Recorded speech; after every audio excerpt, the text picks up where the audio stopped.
It is time for our last stop and jot for Module 9. Grab your handouts to jot down key ideas. Let's start our recap with key ideas from the lesson on reading comprehension instruction. This lesson's first and major takeaway is that effective instruction is a must. Just because students can read words does not mean that comprehension is just magically going to happen. It must be taught with intent and purpose in a very explicit show, not just tell manner, and in an environment that offers varying degrees of support as needed. We revisited the gradual release of responsibility, or GRR model, from previous modules. But this time, instead of looking specifically at each of the 4 steps, we viewed the model more from 2 broad perspectives. The type of instruction that falls under the responsibility of the teacher, and the type of learning that falls under student responsibility. Focused instruction aligns with the I do, meaning the teacher is in charge of sharing her expertise of the skill with the students. A major teaching strategy often used during focused instruction is think alouds, a strategy used to explicitly demonstrate, show, not just tell them about it, the cognitive processes in action during reading. The second layer of instruction in the GRR model is guided practice, or we do, which is where students try it out as they practice the skill, but with the teacher right there to lend support as needed by prompting and sharing direct cues to gently push students to give it a try.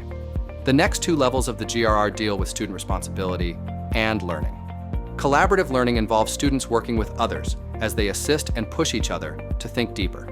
This level often involves strategies that encourage small groups to work together to apply their learning. And independent learning, where the student practices their learning on their own. The gradual release of responsibility provides an organized structure of support for reading comprehension instruction and can be used when teaching any skill or strategy. Reading comprehension instruction does not begin after students can decode. It begins with their first encounter with a piece of text. This means from the very beginning, we expose students to key instructional strategies that support reading comprehension development via modeling, read-alouds, think-alouds, etc. Even at kindergarten, some of the key strategies we discussed are knowing how to activate background knowledge and link it to new information, predicting, and not just at the beginning of the reading, but throughout the reading, determining importance, figuring out which details or facts are the most important, inferencing or reading between the lines, questioning the text or learning to talk to the author as you read, summarizing or retelling, and monitoring, knowing when something just doesn't seem right, just to name a few. The big takeaway of this section of the lesson centered around the notion that effective strategy instruction helps students become strategic and skilled readers that understand what they read or what is read to them. We then moved to the lesson titled, How Do We Deepen Reading Comprehension? And discussed 2 key strategies that actively engage students in using those key strategies to read and understand more complex texts at a deep level of understanding.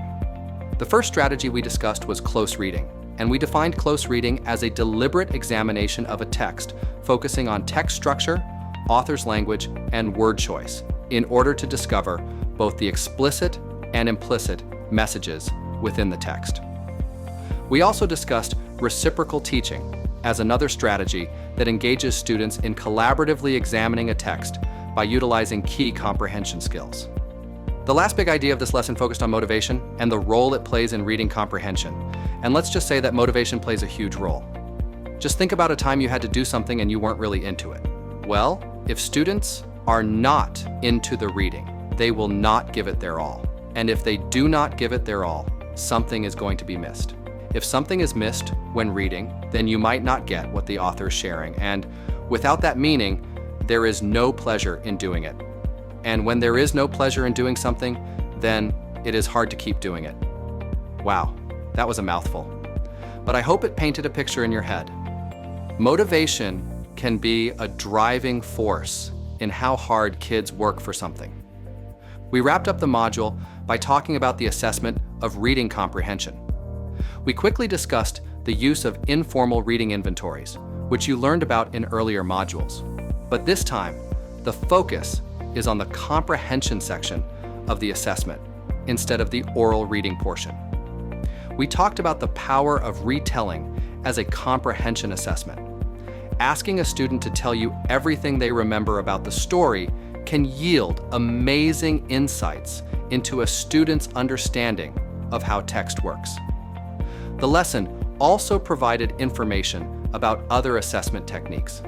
But I want to wrap up this assessment recap by reminding you of the real reason we take the time to gather data about how well a student understands what they have read is to direct our next steps, to inform our instruction.